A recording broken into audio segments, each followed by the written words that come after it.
뉴스 기사는 코로나19에 청소년 우울감 풀 곳이 없다.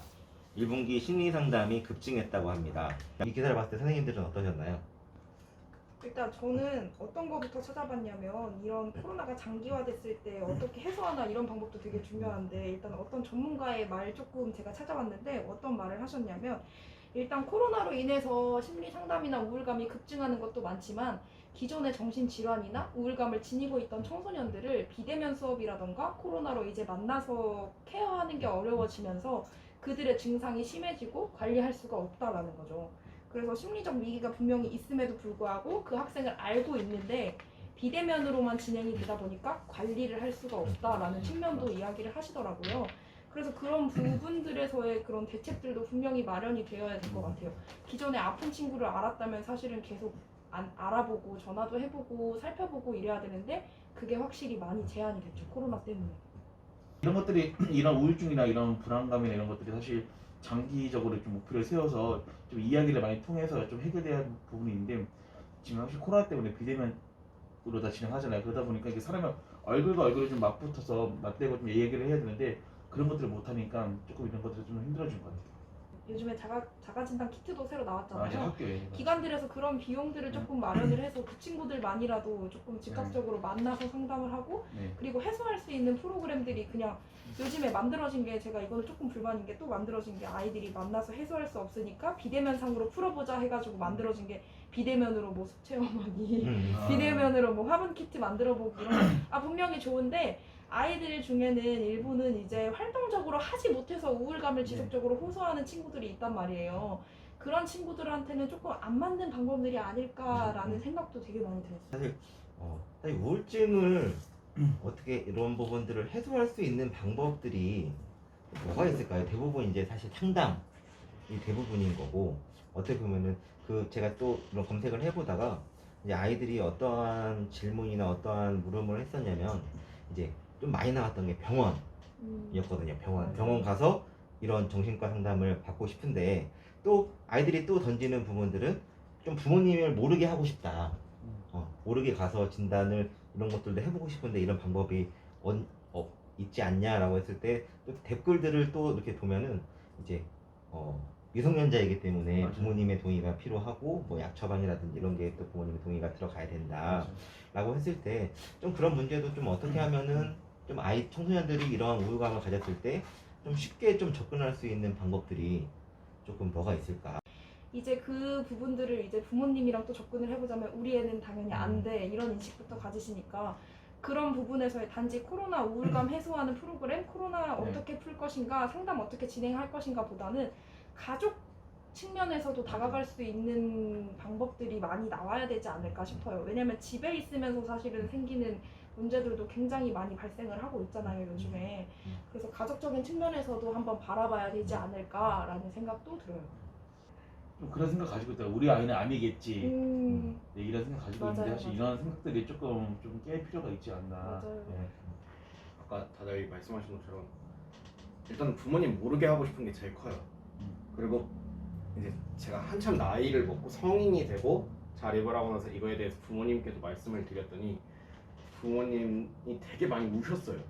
미안하다고 막 그런 것도 있고. 그래서 다 종합해보면 일단 첫 번째는 내가 병원을 못 가는 이유는 제일 큰 건 비용이에요. 청소년기 때 병원비가 생각보다 비싸요. 이게 알약 몇 개 딱 들어가 있는데 그게 한 3만 원? 4만 원? 이렇게 받고 진료비도 비싸고 기본적으로 조금 나가는 비용이 조금 생각보다 세요. 문제는 마찬가지인 것 같아요. 부모는 코로나19 이후로 가족 문제에도 상담이 또 맞아요. 늦는다고 네. 하니까 네, 이게 집에만 맞아요. 있으니까. 근데 진짜 안타까운 거는 사실 이런 기사들은 저희가 코로나가 작년부터 시작했잖아요. 이런 기사들은 매일 나와요. 매주 맞아요. 비슷한 경우 기사들이 나오는데 사실 해결 방안이나 또 다른 뭐 대책에 대한 뭐 기사들이나 그런 것들은 나오지 않는 게 참 좀 안타까운 것 같아요. 청소년들이 다양할 거예요. 상담을 받고 싶은 청소년들도 있고 좀 병원 진료가 필요한 청소년들도 있고 어떠한 프로그램이라든지 어떠한 사업에 참여하고 싶은 청소년들도 분명히 존재를 하는데 사실 쉽게 좀 노출이 안 되는 것 같아요. 왜냐면 맞아요. 제가 또 들어가서 보면은 그런 도움을 요청했을 때 다양한 뭐 안내라든지 댓글을 달리면 사실 뭐 청소년들이 가장 대표적으로 할 수 있는 게 1388 전화라든지 뭐 사이버 상담이라든지 아니면 가장 우리 주변에 가장 많은 청소년 상담복지센터에 가서 상담을 의뢰하는 건데 거기에 대해서 뭐 구체적인 어떠한 것들을 제공을 받을 수가 있고 어떤 서비스들을 좀 받게끔 할 수 있는 그런 것들이 좀 안내라든지 이런 부분들도 좀 돼야 되는데 그냥 무조건 전화하세요. 맞아요. 맞아요. 그게 사실 좀 이거, 안타까운 것 네, 같아요. 이거 이게. 진짜 공감되는 게 저희도 사실은 다 알고 있지 않잖아요. 모든 분야를. 그래서 애들에 따라서 이제 필요한 정보를 찾으려면 항상 일단은 인터넷 검색을 맞아요. 하는데 네. 결과적으로는 진짜 필요한 내용을 들으려면 전화해야 되는 거죠. 네. 그 담당자랑 통화를 해야 되고 음. 사실 앞선 내용들은 이제 뭐 각 기관이라던가 이제 병원이라던가 이런 데서의 아이들한테 도움을 줄 수 있는 방법이었으면은 조금 저희끼리 간단하게 이제 뭐 우울이나 이런 게 심한 친구들은 분명히 병원을 가야 되고 이게 되겠지만 그냥 가족이랑의 대화가 필요한 친구들 혹은 친구들과의 만남이 필요한 사소한 우울, 가벼운 우울을 조금 경험하고 있는 친구들이 어떤 걸로 우울감을 해소하면 좋을지 조금 생각해 보면 좋을 것 같아요. 어떤 게 있을까요? 저도 아까 이거 네. 기사도 읽고 좀 비슷한 유사한 기사들도 찾아보면서 생각을 해봤는데 사실 저는 아직까지 잘 모르겠어요. 그쵸. 예, 근데 일단, 뭐냐면 당장에 이런 문제를 가지고 해결하는 건 쉽지 않고 저는 무조건 장기적으로 봐야 된다고 생각하는데 그래도 장기적으로 봐야 된다고 생각했을 때 딱히 요거다라고 확 기억가 생각나는 거 없더라고요.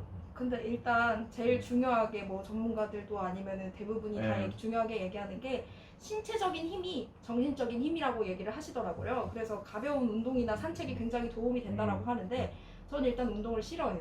그러면 저 같은 사람은 어떻게 해야 되냐? 저는 이렇게- 운동을 합니다. 그래서. 아우 전 너무 싫어요. 저도 그래서 아까 이거 행위라서. 봤어요. 네. 네, 신체적인 약간 좀 그런 음. 운동 같은 것들이 의외로 도움이 된다.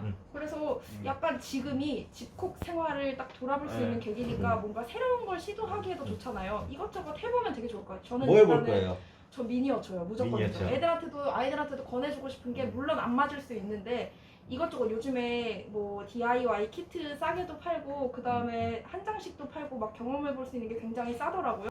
그럼 저는 적극적으로 좀 추천하고 싶은 게 또 등산했으면 좋겠어요. 등산. 네. 다른 사람은 싫어합니다. 너무 네. 저도 학생 때 싫어했는데 네. 지금 저도 나이 해보니까 그래요. 이게 등산을 했을 때 꼰대긴 한데 등산을 했을 때 정상에 올라갔을 그 성취감이 어마어마해요. 그래, 그건 진짜로. 그러니까 우리가 근데 예를- 저는 아론 쌤이 얘기하는 거 되게 공감하는 게 저는 집 밖에 나가는 걸 진짜 싫어해요. 그럼 집 안에 그럼 집안에 할 수 있는 걸 좀 알려주세요. 저는 집안에. 이렇게 취미 생활을 갖는 것도 좋은데 저는 제가 이제 병원을 가면은 그 얘기를 진짜 많이 들어요. 스트레스를 해소할 수 있는 방법을 찾으세요. 그러면 밖에 나가는 건 전 자연도 안 좋아하고 밖에 나가는 것 자체를 안 좋아하니까 지금도 살짝 그래요. 회사 집 이게 다예요. 어디 안 가요. 그럼 뭘 해야 됩니까? 그래서 집에서 저는 선택한 게 청소를 해요.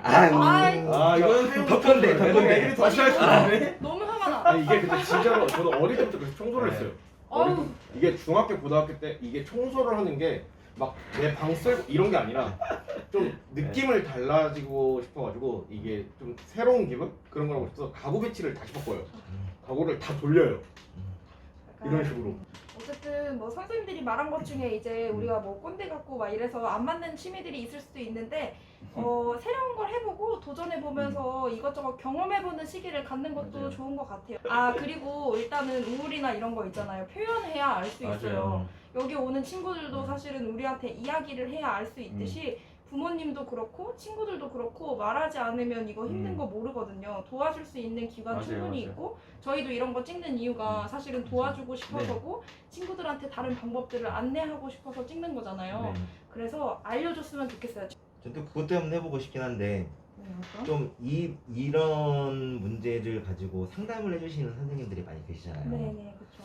우리 주변에 없으신가요? 유튜브에 한번 오셔가지고 네. 그쵸. 제가- 청소년들이 좀 네. 궁금한 사항들을 좀 편하게 좀 정확하게 좀 네. 이런 정보를 좀 제공할 제가 수 있는 봤는데 이제 코로나 마음 방역이라던가 마음 방역 이런 심리 상담 이래가지고 이제 전문 상담 진행하신다고 하는 그 뭐 시설이나 기관이나 아니면 뭐 이런 데를 몇 군데 봤어요. 그래서 혹시 있을 수도 있어요.